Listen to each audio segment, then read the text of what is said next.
La série Mercato Idéal est lancée. Première vidéo de cette série, Mercato Idéal Arsenal. Yo les gars, j'espère que vous allez bien les gars. On se retrouve pour une nouvelle vidéo. Nouvelle vidéo les mecs. Mercato Idéal pour Arsenal pour cet été et pour cette saison 25-26 les gars. Et Arsenal va tout simplement lancer son mercato et on l'a déjà lancé d'ailleurs. Donc on est tout de suite parti pour faire le mercato idéal pour que Arsenal essaye de remonter sur le toit de l'Angleterre sur cette saison 25-26 et pourquoi pas sur celle d'Europe.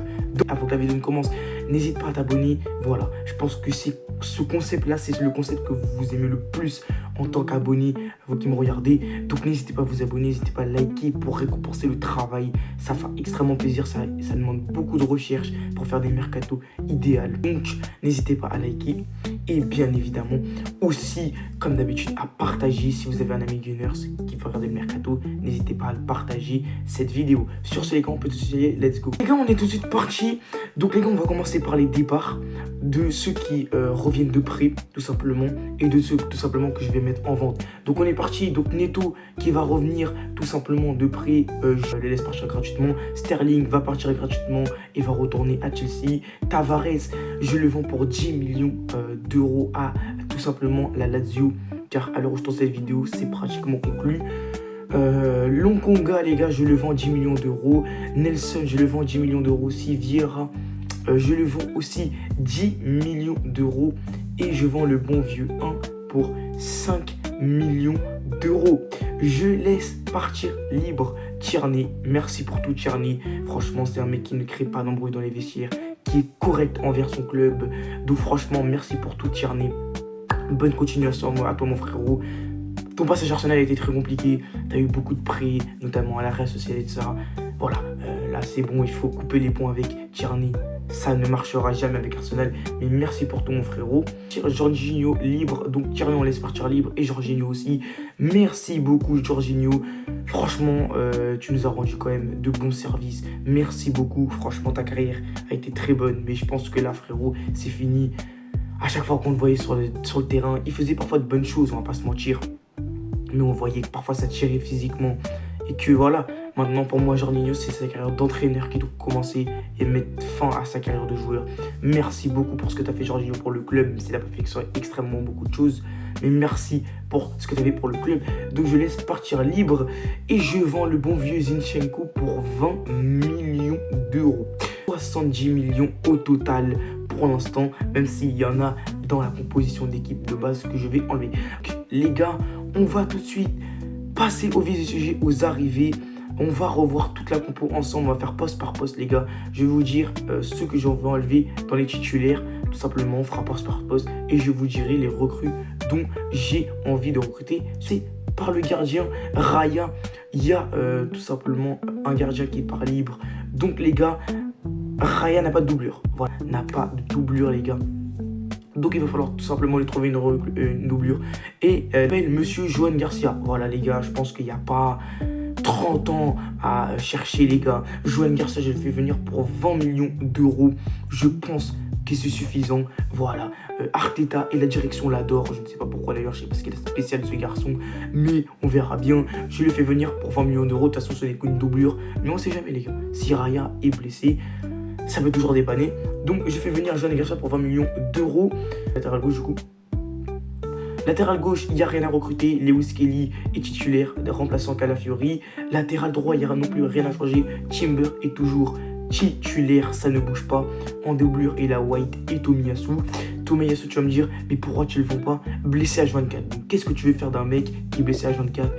Aucun club ne s'intéresse à quelqu'un qui est tout le temps blessé pratiquement toute la saison. Ça ne sert à rien littéralement de le prendre. En défense centrale, tu as du Gabriel Kivior pour la doubleur de Gabriel et Saliba. Et là les gars, c'est là où on va rentrer pour notre deuxième recrue les gars. C'est trouver une doublure à Saliba. Car Saliba les gars n'a pas de doublure, il a peut-être Kivior. Mais les gars, imaginons Gabriel se blesse, Kivior le remplace, Saliba se blesse, comment on fait? Donc les gars, on va trouver une doublure. Et la doublure que je vais trouver, il y a plusieurs choix qui se sont proposés à moi. Il y en a beaucoup qui vont me dire Etienne, à l'heure où je tourne cette vidéo, le jour même où je tourne la vidéo les gars, on est le 16 tout simplement. Mais les gars, Aujourd'hui, les gars, Fabrizio Romano a officialisé la venue de Etienne au Real de Madrid. Fabrizio Romano a dit here we go. Donc, Etienne ira au Real de Madrid. Etienne, les gars, c'est mort. Mais dans tous les cas, les gars, il n'aurait pas été dans mes plans. Et celui dont je vais recruter, les gars, il est déjà quitté, les gars. Oui, les gars, vous allez me dire, qu'est-ce que c'est que ce joueur qui est perdu, qui est paumé? Oui, d'accord. Mais les gars, je vous jure, les gars, ce mec-là est trop fort. Oui, Bafodé Diakité, les gars, c'est tout simplement un Français qui a seulement 22 ans, qui joue à Lille, les gars. Et pour seulement son jeune âge, il est vraiment trop fort. Alors, bien évidemment, les gars, ce n'est pas le niveau de Etienne. Mais je vous jure, les gars, que Bafodé Diakité peut apporter énormément d'équipes. Et si tu recrutes Diakité pour seulement, les gars, seulement 30 millions d'euros, tu vises sur l'avenir aussi, les gars. Parce que, les gars, c'est un défenseur central dans les futures années qui va être, pour moi, l'un des top 5 des meilleurs défenseurs centraux au monde sur les prochaines années. Parce qu'en Ligue des Champions, il a prouvé, il nous a montré ce qu'il savait faire.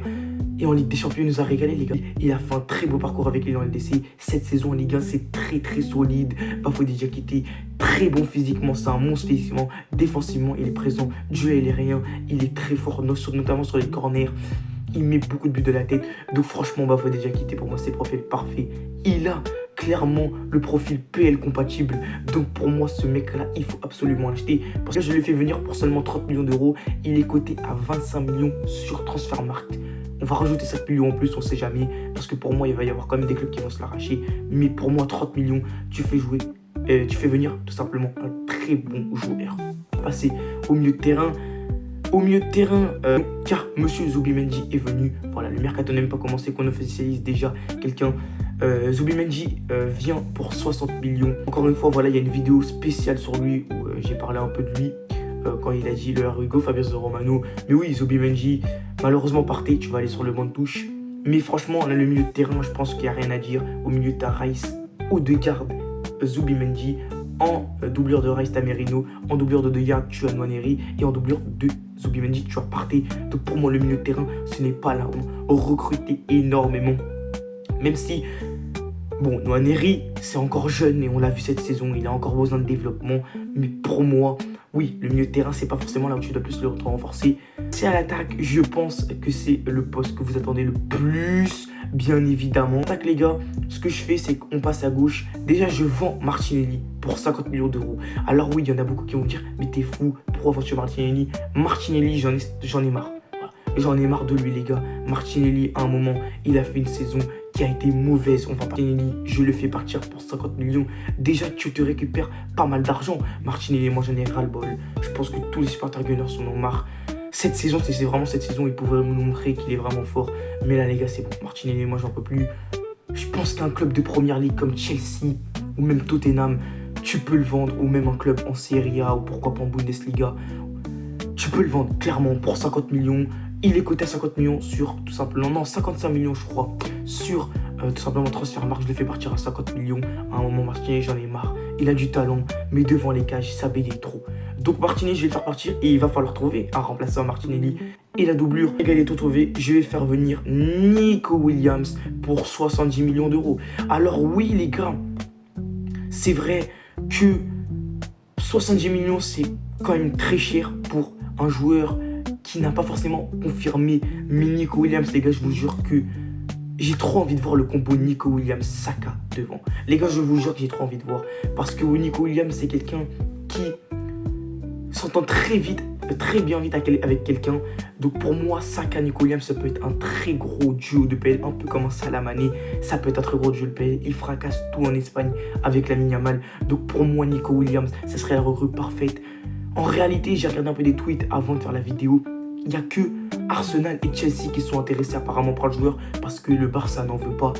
Mais oui, pour moi, tu poses une offre sur la table à l'Athletic Bilbao de 70 millions pour Nico Williams. Pour moi, ils disent oui tous les jours.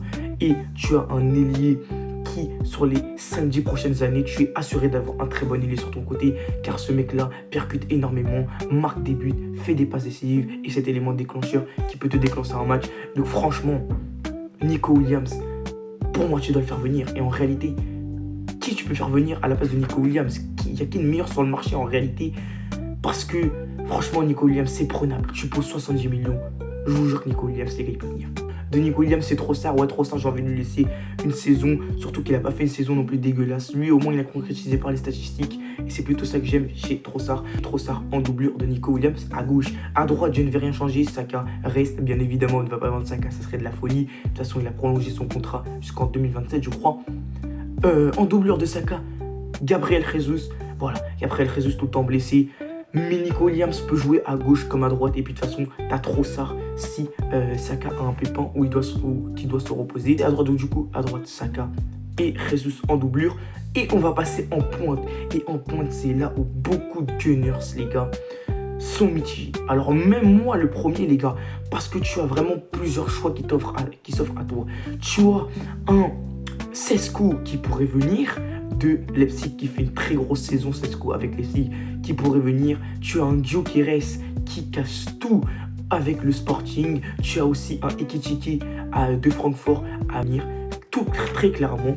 Tu as aussi un Alexander Isak de Newcastle que tu pourrais faire venir.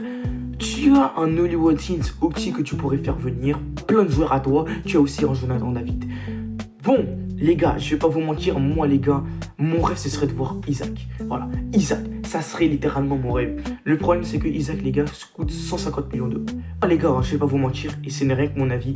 Pour moi, Isak ne partira pas cet été. Voilà, Isak ne partira pas cet été. Qui va mettre 150 millions sur Isak? Dites-le moi. Je ne vois pas pourquoi Isak partirait. Après, on va passer à Gyökeres. Gyökeres, les gars, moi je vous le dis, je n'en veux pas. Voilà, je n'en veux pas. Moi les gars, Gyökeres, beaucoup de personnes m'en parlent. Bon, d'accord, ok. Moi, les gars, j'attends qu'il confirme. Voilà. J'attends qu'il confirme dans un grand club européen. Parce que oui, d'accord, tu vas me dire, mais c'est quoi ces préjugés? Mais les gars, il n'est qu'au Sporting et ne joue que au Portugal, les gars. Dans un championnat portugais. Et le championnat portugais, les gars, avec tout le respect, mais c'est éclaté. Ok, il a prouvé en Ligue des Champions, etc. Il a mis un doublé ou triplé contre Manchester City, mais c'était un Manchester City malade. Moi, j'attends vraiment que Gyökeres, et pour moi, Gyökeres va bouger cette façon, que Gyökeres prouve dans un grand club européen, prouve de ce qu'il est capable de faire, et qu'après, pourquoi payer venir Arsenal. Mais moi, les gars, je n'ai pas envie de prendre le risque de mettre 100 millions, 100 patates sur un mec qui, à la fin, va peut-être flop. Oh. Pourquoi pas? Franchement, j'ai longuement hésité. Et là, les gars, je vais vous dire mon choix. J'ai longuement hésité sur tous les joueurs que je vous ai dit. David, pour moi, non. Pour moi, David, pour moi, il ira peut-être au Barça. Et Ekitike, je ne le vois pas forcément quitter Francfort. Mais les gars, j'ai un joueur qui, pour moi, serait le profil parfait. C'est monsieur Watkins. Alors oui, d'accord, Oli Watkins a 29 ans. Oli Watkins commence à se faire vieux. Mais Oli Watkins est dans le prime de cette carrière, les gars. Et oui, car il enchaîne beaucoup de buts. Je crois que c'est 16 buts et 9 passes décisives sur les 32 matchs qu'il a joué en Première Ligue. Il est très très bon. En Ligue des Champions, je ne connais pas ses stats, mais il est bon aussi. Oli Watkins, pour moi, c'est le profil parfait. En plus, les gars, il rêve de jouer à Arsenal. Toujours voulu jouer à Arsenal. Donc, Oli Watkins, je ne verrai pas pourquoi on ne pourrait pas le faire venir, les gars. Je ne verrai pas pourquoi, les gars. Parce que Oli Watkins, les gars, c'est un très bon joueur. 29 ans, il est au prime de sa carrière. Il veut jouer à Arsenal. Et le pire, c'est que tu peux l'avoir à un prix qui n'est pas déconnant. Sur Transfermarkt, il est coté à 50 millions. Je vais le faire venir en pointe pour concurrencer Kai Havertz à 60 millions. Bien évidemment, Oli Watkins sera titulaire. Et pour moi, Havertz sera juste une simple doublure. Oui, Havertz, les gars, pour moi, a fait une saison qui ne m'a pas convaincu. Voilà, comme ça, on se le dit, les gars, il rate trop devant les cages. Il y a des moments où il a des attitudes nonchalantes sur le terrain que je n'aime pas du tout voir. Alors que Oli Watkins, en réalité, sur les 3-4 ans qu'il lui reste à jouer, pour moi, il peut assurer un poste de BU. Un buteur aussi quali que Watkins, les gars, il n'y en a pas beaucoup, les gars. Tous les buteurs, les Osimhen, les Gyökeres, ça, ils sont à 100 millions d'euros, les gars. Ils sont à 100 millions, les gars. Alors qu'Oli Watkins, pour moi, c'est un joueur qui a niveau et qui n'est pas très cher. Donc profitons-en. Et le pire, c'est qu'il est en prime de sa carrière. Donc voilà, les gars. Moi, personnellement, le mercato idéal que je ferais de Arsenal, dites-moi ce que vous en pensez en commentaire. À la fin, les gars, on a dépensé en tout 240 millions et on a récupéré au total d'argent 120 millions, 240 millions. Mais pour moi, avec cette équipe-là, tu peux gagner la PL. Tu peux littéralement minimum gagner la PL. La Ligue des Champions, ça reste à voir. Mais pour moi, tu peux gagner clairement la PL. Car là, tu as de la concurrence à tous les postes. Il y a beaucoup de doublures. Donc pour moi, oui, clairement, là, tu peux gagner la PL avec cette équipe. Donc voilà les gars, c'est la fin de la vidéo. J'espère qu'elle vous aura plu. En tout cas, les gars, n'hésitez pas à vous abonner, voilà, à donner de la force. Les gars, si vous pouvez passer les 800 abonnés sur cette vidéo, je ne dirai pas non. N'hésitez pas aussi à liker, ça récompense le travail. Il faut beaucoup de recherche pour tout simplement faire des mercato idéal. Bien évidemment, les supporters du PSG, ne vous inquiétez pas, il y aurait un mercato idéal du PSG qui arrivera très prochainement sur la chaîne. Et pourquoi pas un mercato d'autres clubs européens. D'ailleurs, citez-moi des clubs européens dont vous voudrez que je fasse le mercato en commentaire. Et bien évidemment, vous me dites une note sur 20 pour mon mercato et à partager ce que j'ai déjà fait. Voilà, si vous avez un ami Gunners qui aimerait voir un mercato idéal, ben, n'hésitez pas à le partager.